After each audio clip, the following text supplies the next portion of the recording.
Endorsement interview for District 3 City Council. Thank you all for being here.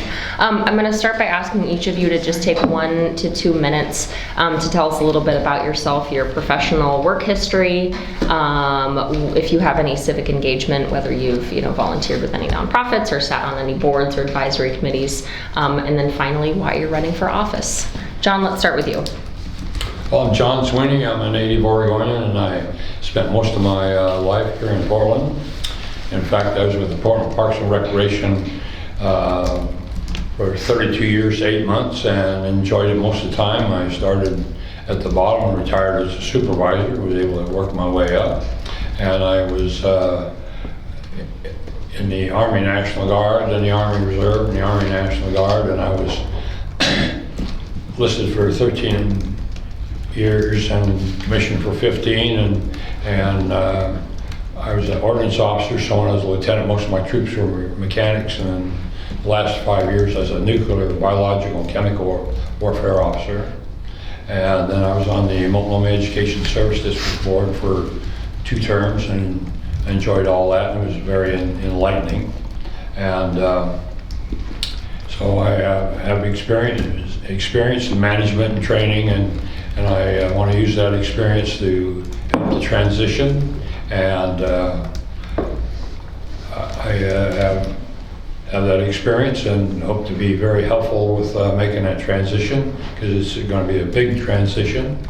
And talking to the people out and about, one of the most things they talk about is the voting system, and the other thing is the streets, especially some of the bicyclists are having a rough time.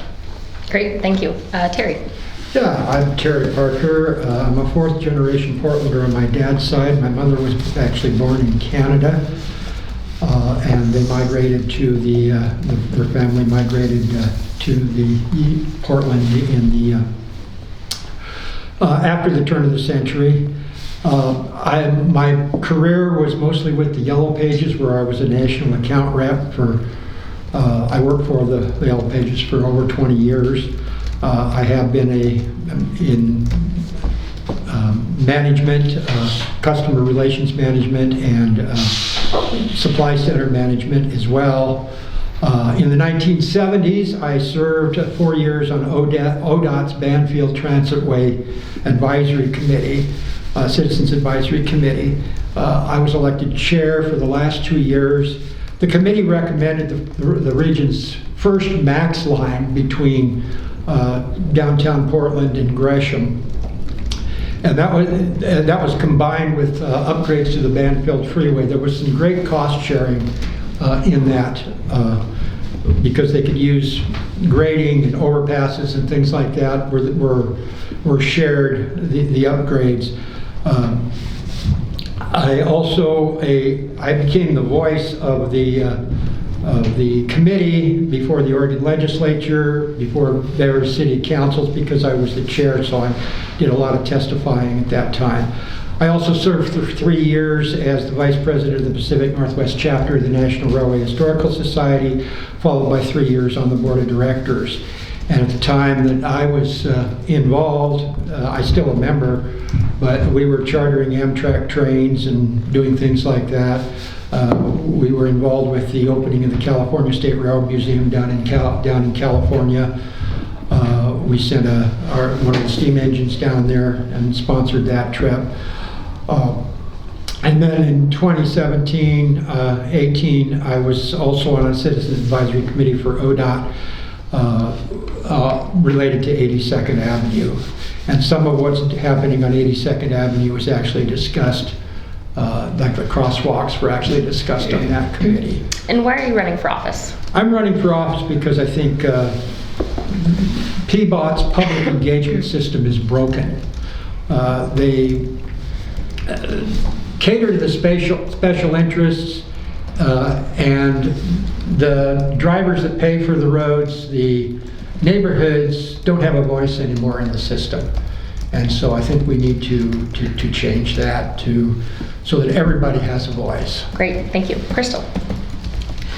Hi, I'm Crystal Otero. I use she and her pronouns. I'll tell you a little bit about myself. I grew up in Vancouver, Washington in East Clark County. I went to the Vancouver School of Arts and Academics and then Evergreen State College. And I have a Master's of Art from PNCA and a Master of Social Work from PSU. I'm a recipient of the Hallie Ford Merit Scholarship, the Laurel's Graduate Scholarship, and I was selected to be a Hatfield Fellow.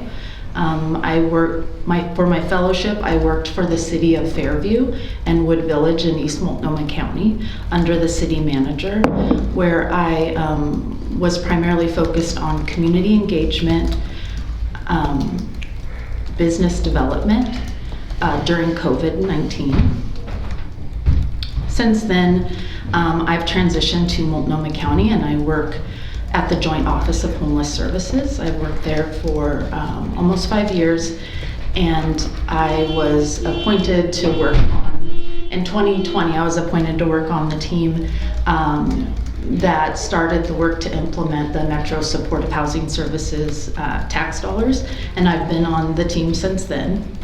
Previous to receiving a Master of Social Work, I completed about 8 years of direct service, where I worked with people that were under psychiatric commitment, adjudicated youth, and then primarily focusing on people experiencing chronic homelessness. And that's what sort of inspired me to become a social worker. And then when I developed my concentration, I went into macro practice, focusing on social work policy for people experiencing chronic homelessness. Why I want to run is because I sort of have three motivations. One is to modernize our concept of affordable housing. In District 3, we have about 167,000 people, 74,000-ish households. So, and then 35,000 of those households make below $75,000. And so when we talk about affordable housing, it's beyond building, I think, affordable units, because we can't keep up with, demand in terms of our current pace of building affordable units. So what I'm interested in doing is looking at where are the opportunities that we can leverage other types of ownership, so cooperative ownership, land banking, using TIF districts to develop housing that people can own, like people with disabilities on fixed incomes, that they have a pathway to ownership. I think that we should place a moratorium on the city selling properties, and as we go into this next phase of development, we look at ways to monetize city land so that we retain ownership and have tax dollars coming in from the ownership of that land.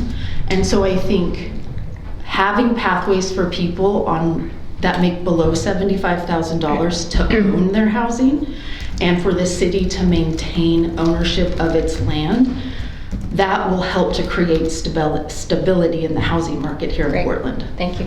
John. Hi, my name is Jonathan Walker. I previously worked for a small progressive news policy organization, FDL, in DC, where I worked on healthcare reform, student loan reform, pushing through DACA, pushing against Don't Ask, Don't Tell. One of the biggest things we did is we forced Facebook and Reddit to change their policy around advertising. We pushed marijuana legalization, and they wouldn't take ads on marijuana policy, and we forced them to change that. After that ran into some financial trouble, I became a freelance policy journalist for a while. I got my master's in public policy from PSU, and I've been working as the senior policy analyst at the Office of Actuarial and Financial Analytics at the Oregon Health Authority. So you work for OHA? Yeah, okay. I work for OHA. How long have you been at OHA? I'm in my third year working there now. So I financially regulate the Medicaid contracts, the biggest contracts in the state. My job specifically, amongst many, is the medical loss ratio. So I make sure that the money is spent on the money is spent on care and services, not profit and admin, which requires digging into their contracts, their subcontracts, related party contracts. How are they doing? They are doing quite well. During COVID, they made a lot of money, and they had to desperately try to get a lot of it out as health-related services to not hit that MLR, but Trillium did not. So they will be giving money back to the state. That should be released in a news press release probably in like a week or two, I think. How much? I don't know if I'm allowed to say right now. Okay. But it will be released. I mean, Yeah. it will be public. It's 50-ish million. We haven't finalized the number. Oh, that's a lot. Yeah, I mean, the other ones probably got several of them put through like $10-20 million of health-related services in the past year just because they had made so much money. We had a 3-year rolling MLR, so all of the profits they made basically during the pandemic, they had to get out the door this year, or 2023. Sure. The reason I am running as the most boring policy nerd in Portland, I don't gamble, I don't have vices, I have 2 little boys that most of my time I spent just reading and being at home with them. And the reason I'm running is we have so many policies in Portland, we've got so many good ideas, we got such generous voters, and we are not getting delivery on them. You can have a high tax, high service society, or you can have a low tax, low service society, but our high tax, poor service society is not sustainable. We're already starting to see the political backlash. And as a progressive, that's not what I want to do. I want to prove that government can work and can help people. And that's what Portland needs to do. A lot of people are running, they got big ideas. There's no budget for big ideas. There's no political will for new big ideas. People want to see what we have being delivered on. I mean, we planted trees and they died because we didn't have a plan for watering them. And if we can't grow trees in Portland, we can't do anything. And I want to go through and provide that accountability I did as a journalist and currently as a financial regulator to Portland and all our contracts we have with a huge number of nonprofits. And we've got even new ones with the PCF. PCF. Again, that money is going out the door. It is not being properly overseen. We gave a bunch to an organization that had 5 different changeovers of their leadership within like 3-year period, and What going was bankrupt. that? One of the biting ones, CCO, something like the cycling cooperative. They're going under right now, but we gave them a bunch of money, even though anybody who looked at their finances would be like, no, you can't give money to an organization that's about to go under. But that's systemic throughout all of Portland. Yeah. I think the job is going to be 80% budgeting, 80% going line by line, because we have a commission system, and that was terrible, because everything got balkanized, everyone built their own little fiefdom, and unwinding that and turning Portland into a regular city where things are where they're supposed to be. We don't have multiple duplications of everything because each commissioner wanted their own little kingdom. That's the real work, and it's boring, and it's what we got to be doing. Thank you. Kezia. Hi, I'm Kezia Wanner, and I'm a 25-year resident of Portland. I moved here after I graduated from college and built my life here. I have a family. I live in southeast Portland in the Woodstock neighborhood, and most of the time I've been here, I've lived in southeast, an East Sider. 20 of those years I've served the people of Portland, both as a employee within the city and the county in leadership positions. What were those positions? So going back in just a little bit of my resume, I worked for Portland Police Bureau, where I was the grants manager for the Bureau. I worked in the city's budget office, where I was a senior budget and performance analyst. And I worked again for Portland Police as a project and program manager for the chief's office. Worked for Portland Bureau of Transportation as a division manager. And then I was the deputy director for Multnomah County Sheriff's Office. And then I was, my last position was the deputy director for Portland Fire, which I left a few months ago. Why, and that was in a span of 20-ish years? That was 20 years. Yes, okay. Yeah. Why switch positions so often? Because I feel there's value in growing your skill set and being able to have greater value to the organization. And so that was my intention. And I also spent 1 year as an assistant city manager on an interim basis for the city of Newburgh. So one of the big changes that we're already seeing is that the city's combined its public safety bureaus into one. What do you think about that? Well, I actually served as the lead on that effort to restructure our public safety service area. So I worked for the past year plus on that. So I brought all of the chiefs and the directors together over the course of that year to talk about what that ecosystem could look like and how the different levels of authority would be able to work best together. So what do you expect? Are you optimistic that there will be savings and efficiencies and better budgetary performance? Well, I think just on that point, there wasn't the intention at the outset it wasn't a cost savings measure.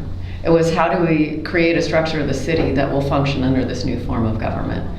That was the intention, looking across every service area, was if we have a city manager, city administrator, deputy city administrators, that was a new decision, then how do you actually have the positional authority so that you have decisions that will be made and information flowing up and down? So do I think it's going to save money? No. I don't think that the structure of the city is going to save money. I think that it will function in the way that it's been restructured. Will it function better? I think it's going to be more complex, and I think how it will function well is depending on who sits in the city administrator role and who sits in the deputy city administrator roles. We will only be as good as those individuals, I think, are effective. So, given your 20 years experience, are you saying that those public safety budgets could not be made more efficient, that they were already as efficient as they could be? I'm not saying anything of that sort, because that really wasn't the question, but I will say that there's probably opportunities in which Where? I wouldn't want to say off the cuff where I think that there could be some efficiencies or cost savings found in any of the public safety bureaus without doing a deeper dive. But one of the questions that came up in the Oregonian's endorsement interview was around someone raised the comment about PSR and police, and saying that you could take the savings that police is experiencing in salary savings and apply it to expand PSR. And actually, I will just contradict any thinking on that. I think PSR has a place in our public safety ecosystem, as does chat, as does police and 911 and fire. I think they all have their lanes. But I think that they have different lanes, and having them all as tools in the toolbox make our response to the public better. But as far as finding efficiencies and cost savings, that was never the intent of setting up the alternative response models of PSR and chat. That was an intent people had, was how are we saving money? But it wasn't feasible to do it. They're different things. Well, the Portland State University research on PSR shows that 98.5% of the calls that they've responded to are calls that police would have previously responded to. So how can you shift those calls from police and say there's no efficiency, no economic efficiency there? So the reason that it's really important to dig into the call type, because I understand what you're saying. The calls that come to PSR now would go to police. But this is a body of calls that that's being generated, going to PSR, that are appropriate for PSR, but they're new. They're new calls because it's been advertised and amplified. Call PSR, call this number, PSR will respond to these types of calls, and it's a additional volume of call load now that PSR has stood up and that message has been put out. So you're saying those calls weren't happening before? On the margins, call volume went up because it was broadcast out to the community. If you're experiencing this, you have someone that's in front of your house that's having mental health crisis, call this number and PSR will respond.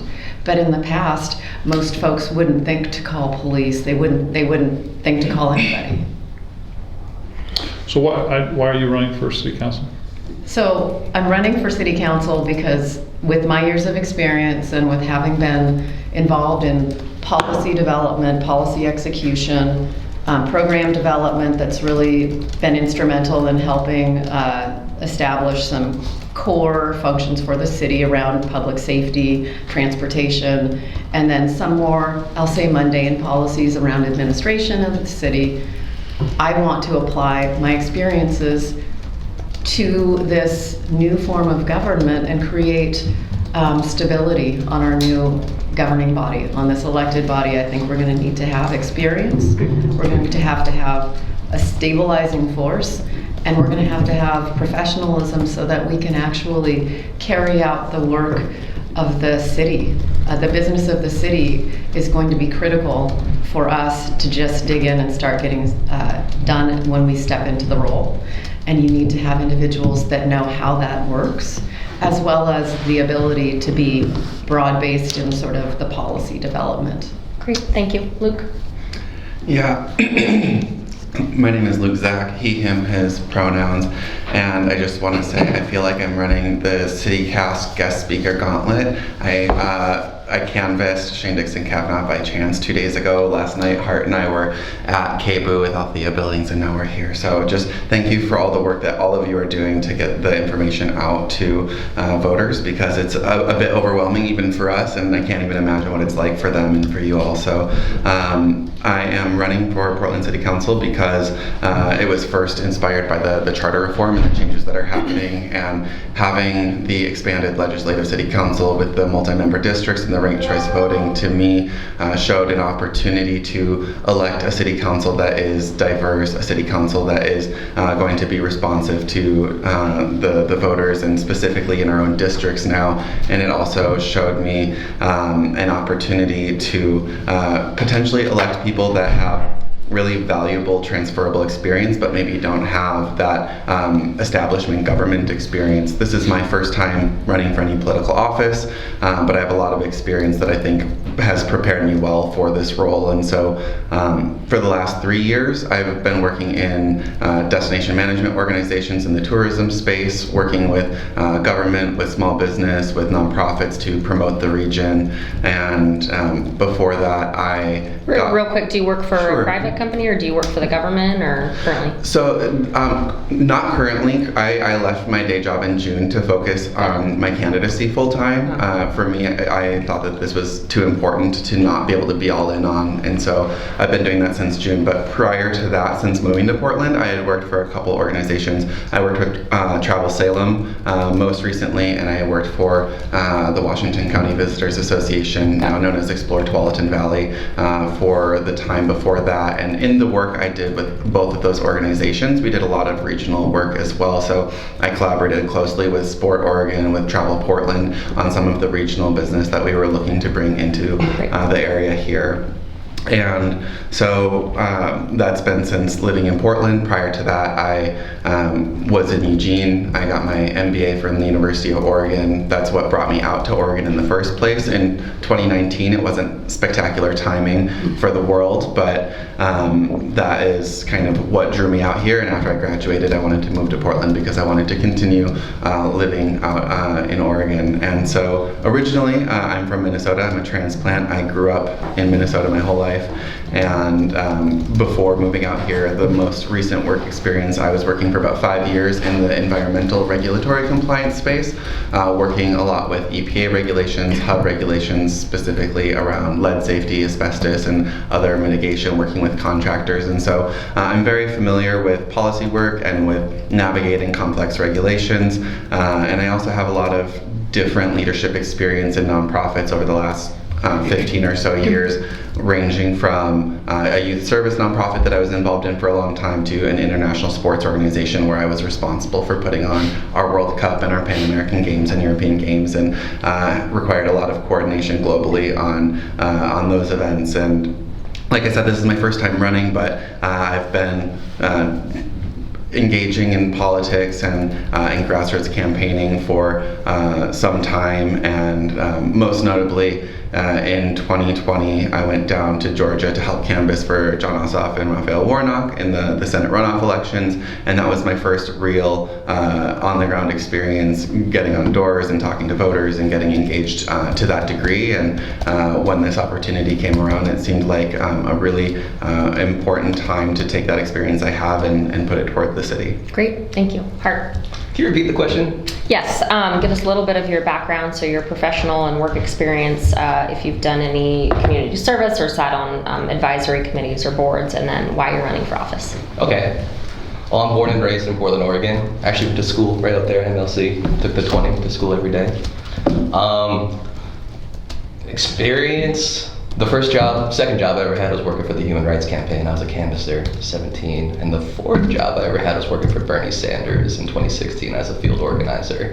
And that's really what jump-started my interest in politics. I was kind of one of those detached voters before that, thinking that nothing could really change, and got inspired by Bernie Sanders.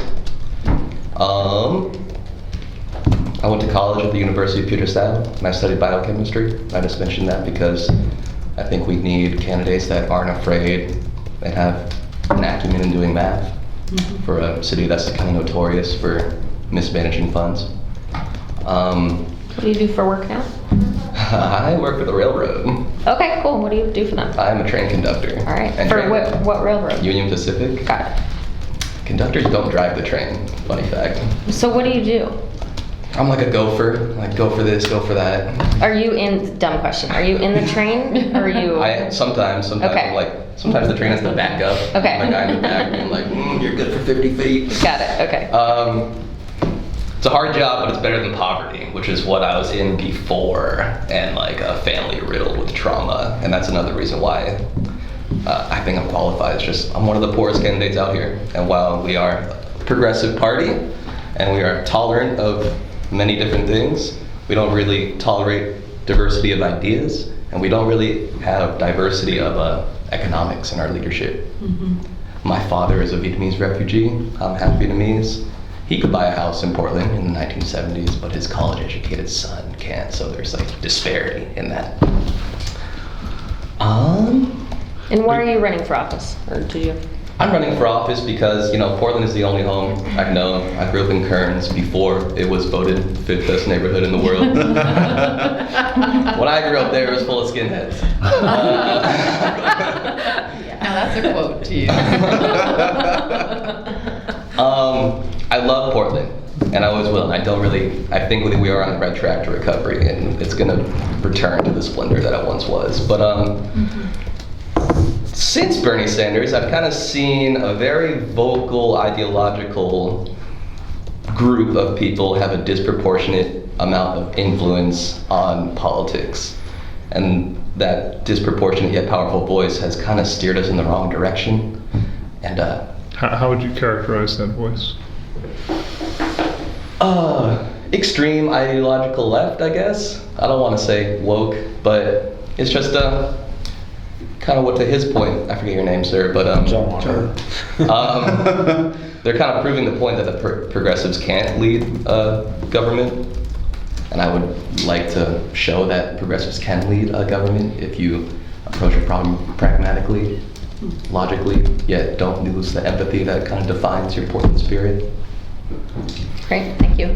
Okay, quick question for each of you, and if you could try to keep it to under a minute or a minute and a half, that would be great. We've got a lot of people in this room. If you're elected to the city council, I think you all know you'll be in a much more legislative role than the current city councilors are. What is the first ordinance or policy that you would bring to your colleagues on the city council? And please be as specific as possible. I'm going to start with the middle. John, let's start with you. Oh, there's so many. I would like to begin a process for capping the 405. I think what we do frequently in Portland is we do not wait until conditions are ready, and then we try to get on the train after it's already left the station. This is the whole problem with the way we fund our permitting system, where it's funded like a business, so you don't start getting the employees to handle the permitting process until you get a bunch of permits in, and then the cycle changes and you don't have the employees and you're laying off a bunch of employees. It should be capped, it should be easily capped. I think we begin a process of laying out all the steps it would take, all the process it would take, and say, hey, anybody, when the time is right and the finances are right and interest rates go down, wants to spend the money, and they can have the land for free. If they cap over it and they pay for that, they can build a building on it, put housing, put businesses, whatever.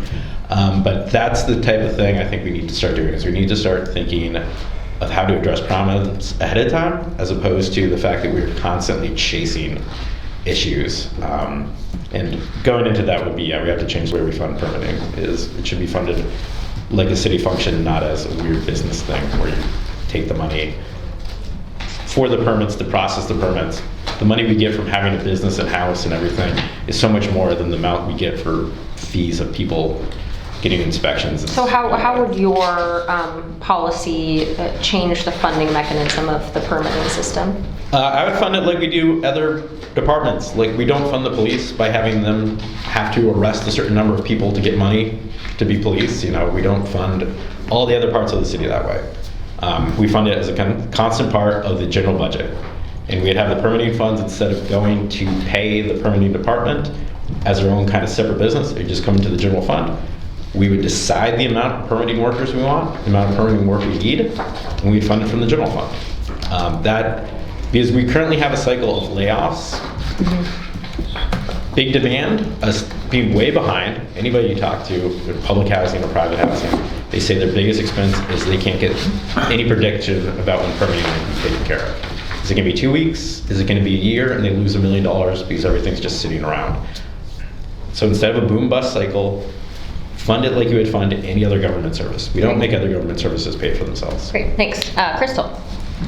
So my first step, so I don't think my first action will not be proposing an ordinance. What my recommendation is to the council is to be really cognizant that there is a lot of scrutiny when the council is going to take its first actions. And so what I would recommend and what I would lead is an initial process to survey all 12 candidates to understand the range of issues we want to address in the first year, identify the ones where we have the most agreement, and start there. And then schedule out for that year a work plan where we schedule time to address the more controversial issues. That will allow council to prepare, to research, and to engage with the community about those controversial issues.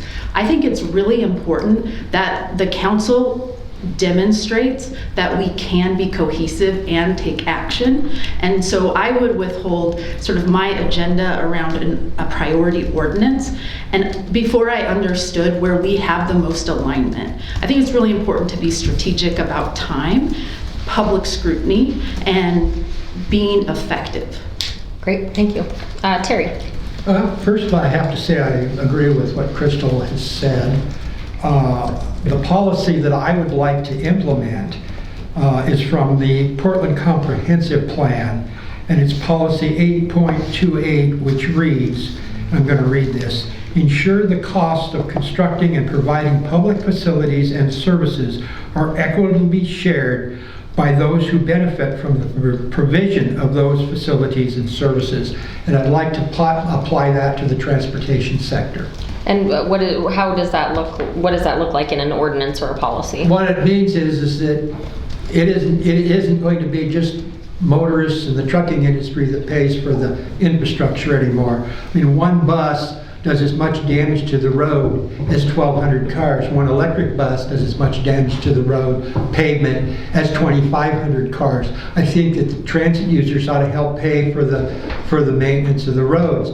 Bicyclists want special infrastructure. I think the bicyclists ought to help pay for that, so that all the transportation people share the cost of the roads, not just the trucking industry and the drivers. Okay, thank you. John? Well, I'd like to help them in the transition, and this is not the first big transition that the city went through. And when Jimmy Carter got elected, and he was in 76, and then he became president in 77, and then started in 78, everybody had to go to the zero-based budget and the zero-based budget modified, which really turned the world upside down. And so it was a transition that we had to go through, both in the Army National Guard and in the city of Portland, So I've gone through one of those things, and so I'd like to help everybody to get together and make the transition in the city, because the counselors will be basically an advisory board and not like it is now where they're a legislator administrator, because they basically won't be running anything. So they'll have to have a contact with the citizens to bring it to the mayor's attention and down to the city manager and that kind of stuff, to have a smoother running city. And hopefully it's being able to help them in the transition, because it's going to be a big jump. And I've gone through a big one once, and well, there was a second one, but anyway, making transitions, I can help in doing that quite Great, well. thank you. Hart? Housing infrastructure is my biggest concern, so I would like to get the ball rolling on addressing that. If you're having a psychotic episode in the street, there's no psychiatric bed for you to go. If you choose deflection over jail, there's no bed for you to go. If your rent goes, if you can't afford your rent, there's no affordable option. There's no affordable housing for people that make less than 60% median family income. I would like to get the ball rolling on bringing a new creative way of constructing housing and other types of infrastructure. Hemp blocks. There's no code for it yet, so it would take some time, but I'd just like to get the ball rolling on that. Hemp blocks? Hemp blocks. What's that? It's a company called Just Biofiber. It's like a composite. It replaces the structure for a house, so it's load-bearing, insulation, vapor conduit, electrical conduits all in one, and they kind of work in a Lego-esque style. Are they cheaper than? It's on par with stick framing for a house, but it would get cheaper with economies of scale. But when you factor in the utility savings you would save, because the insulation value is better than anything on the market, then it actually does become cheaper than stick framing. It's the only carbon negative form of construction. How is something carbon negative? Well, the hemp sequesters carbon from the air, and it's mixed with lime, which also sequesters carbon over time. It lasts for over 100 years because hemp petrifies over time. Timber, it takes a tree like 20 years to grow. Hemp is ready in 4 to 6 months. So, I mean, we need to build 17,000 housing units per year, and I think we're on track to build 500 this year. So there's a desperate need for rapid. Is there like another city or town that has used this material? Canada on and France. It just got approved. They just wrote the code for it in Canada. Cool. Thank you. Yeah. Luke? Yeah, I want to echo that we're going to need to show that we can work together. I think that prioritizing all of the different policies and figuring out where there's alignment is important, but the one thing that we do know is that housing is the #1 priority for most Portlanders, and it's the #1 cost center for Portlanders, and the housing crisis is a national crisis that the only cities that are beating it are the ones that are aggressively working toward housing production. And so what I would want to ensure, while making sure that we're able to prioritize our year-long plan and all of that, I think we need to make sure that what we're doing is implementing our housing production strategy in a strategic way. And I think that that means following through on reimagining our catalytic investment strategy, reimagining our incentives so that we are actually incentivizing developers to build along the affordability continuum where we need those units. As Hart said, we are way under production. The research I've seen shows we need 5,000 to 6,000 units a year to make up for the deficit, and then to plan for the future need as well. And we're nowhere near that. And so I think that along with those strategies for creating more housing, there are other things we can do as well that are interwoven with that, including continuing along the permitting efficiencies that we've seen, but also working through the inspection efficiencies and improving the timelines on those, and also working in other programs that increase the affordability, including home ownership opportunities, and expanding that for low and middle income families. Great, thank you. Kezia? Great. I appreciate the question, and unfortunately going last means that there's a lot of good ideas already on the table. But I will say that starting off with what Crystal shared, this sort of foundational work that needs to be done before we can really dig in and start really executing on any sort of policy development has to happen because we're going to be a new group coming together, figuring out how to make decisions, what's most important to the city, pent-up need, because you can be certain right now that all of the bureaus are trying to shove their ordinances forward so they can be approved, knowing that there's going to be a stall in our business being able to get done with a new elected body that's just getting their sea legs. So I know that we're going to have to, in short order, start being functional. One of the ways to do that is maybe in December, when it's known who will be elected, having this group of 12 come together with a facilitating agent to work through the ground rules of how to make decisions, how to deal with potential conflict, and basically just moving us as in alignment towards decision making so that we can constructively work together and at a fast clip work through the policy development that's going to be required of us as an elected body. I think that one of the other things is, like Crystal had alluded to, is developing a short-term strategic plan once we are elected and in our seats, starting a very sort of strategic plan in brief that's informed by what we bring to our roles. We all have our agendas and our priorities, but then also having legislative briefings from the Bureau leadership and the deputy city administrators so that we understand what in the operational world of the city needs to move through. There's things we're not going to know until we have that. Are you currently with the city? I'm not. I left in May. A family member got sick, and then I went and stepped away to take care of them. Got it. And so you're not working currently? I am working. I'm working for the state of Oregon as the Compliance and Business Director for the Office of Emergency Management. So I'm curious how you see things being different, given that you've been inside the beast for 20 years. Do you think that currently, if you were to think about the ordinances that come forth, that they're going to be more or less generated by the bureaus under the new form of government? In other words, do you see the 5 electeds now pulling ordinances out of the bureaus, or the bureaus pushing them up, and how will that change? Well, it's a mix now because there's been tight relationships between the commissioner and their portfolio bureaus. So it's known when there's issues that are going to be generating legislative action that will be needed. That's going to be different with us as a body of 12 because we're not going to have a portfolio. And so we'll be learning through deputy city administrators and the city administrator things that are happening down in the bureau level that may be brought up to our legislative body. So it will be different because of the layering, and then the administrative decisions for the city are going to be made by the city administrator, and that's different too.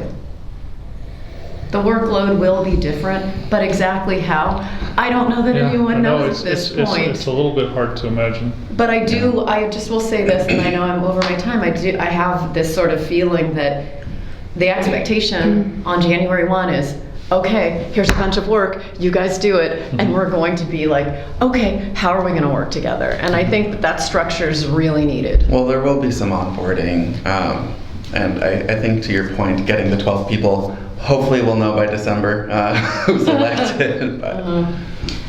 Crystal, I'm curious, you've been at the joint office for a number of years, and Yes. we've always been a little baffled by sort of what goes on there and whether it's dysfunctional or functional. There's a lot of chatter about the joint office. I think it's people are very skeptical of it.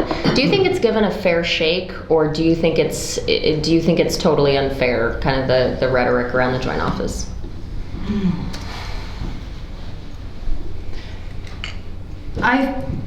It's a great question, and I appreciate you asking me.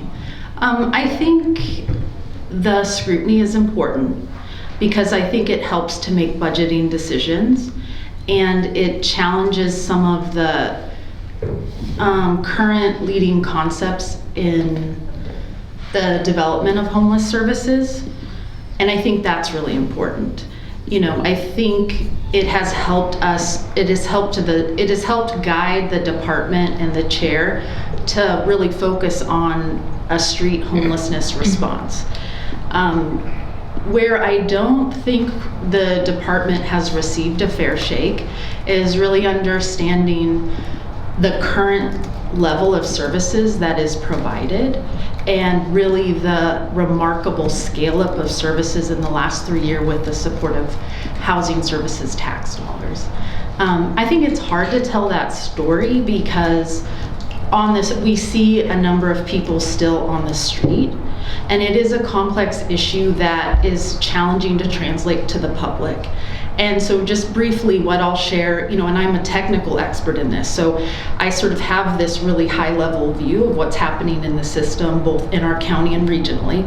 So what I'll share is that in our region, we do have housing instability at a pretty large scale. And so what we know is there's between 35 to 40,000 people that experience homelessness each year. The majority of those people don't ever enter homeless services because they're able to figure it out. They are still struggling with housing instability, but they don't need to enter services for whatever reason. And then we have about 11,000 people that are seeking services. And a lot of those people are in shelter or receiving rent assistance or eviction prevention. We have about 6,000 people in the region that are chronically homeless, and they have been outside for a very long time on average. Last year when we assessed our whole system, we saw that on average, people spend about 6.5 years homeless from the time they're homeless till the time they enter housing. What we see this year is that's reduced by 2 years, so they spend about an average of 4 years. So what we see now, we need to adapt to. So for example, rapid rehousing, which we use a lot of now, that was invented during following the 2008 housing crisis. So that service is, we have low sort of case management retention services because when we developed that, people who lost their housing in the housing crisis didn't need a lot of support services. They just needed a leg up to get back to be stabilized. Now, in 2024, we have a cohort of people that are very ill, that have been outside, and we need to rethink how we're approaching that cohort of people. And what I will say there is, we have not had cohesion between the city's emergency response and the county's homeless services. And I am hopeful, and if I am on council, I can help to bridge that gap. Great. Oh, sorry. Oh, no, it's okay. Sorry, we only have 9 minutes left, so I want to get through just some Apologies. just some rapid fire questions. So these, please just keep your answer to 2 words max. Okay. And again, Maybe rapid fire. hyphenated. Sure. Well, we'll see. Does the Portland Police Bureau have too few cops, too many cops, or the right amount currently? Hart, we'll start with you. Too few. Too few? There is. There is. Okay.